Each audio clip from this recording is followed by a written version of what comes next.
Scholarship లేవు, మన్ను లేదు, మశానం ఏది లేవు, ఇవన్నిటికీ లేవట. కానీ మూసీకి మాత్రం 1,50,000 కోట్ల.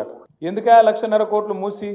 ఆ మూసీతోని మురిసే రైతులు ఎంతమంది, వచ్చే ఆయకట్టు ఎంత, వచ్చే ఉద్యోగాలు ఎన్ని, దానివల్ల వచ్చే లాభం ఏంది అంటే చేయొద్దంటలేం. షోకులు ఎప్పుడు వాడాలి?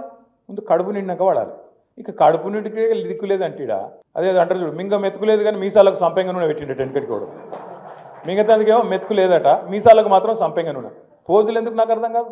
రైతుకు రైతు బంధు ఇవ్వవు, రుణమాఫీ చక్కగా చేయవు. మొన్న అక్క ఒక మంచి మాట చెప్పింది. నవాపేటకు పోయింది అక్క, రైతు ధర్నా చేస్తున్నారు. ఏమని?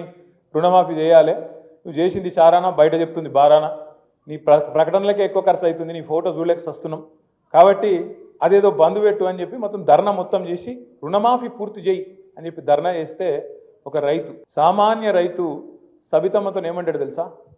చేస్తారమ్మా రుణమాఫీ, ఇది ఫిబ్రవరి నెలలో అవుతుంది ధర్నా, అయితే చేస్తారమ్మా రుణమాఫీ, పక్కా చేస్తారమ్మా రేవంత్ రెడ్డి అన్నాడట. ఎప్పుడు చేస్తాడే అన్నదట.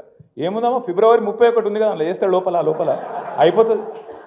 అంటే ఎంత దగాకోరు, ఎంత బట్టెవాజ్ ప్రభుత్వం ఇది అనేది ఒక సామాన్య రైతుకు కూడా నవాపేటలో కూడా అర్థమైంది.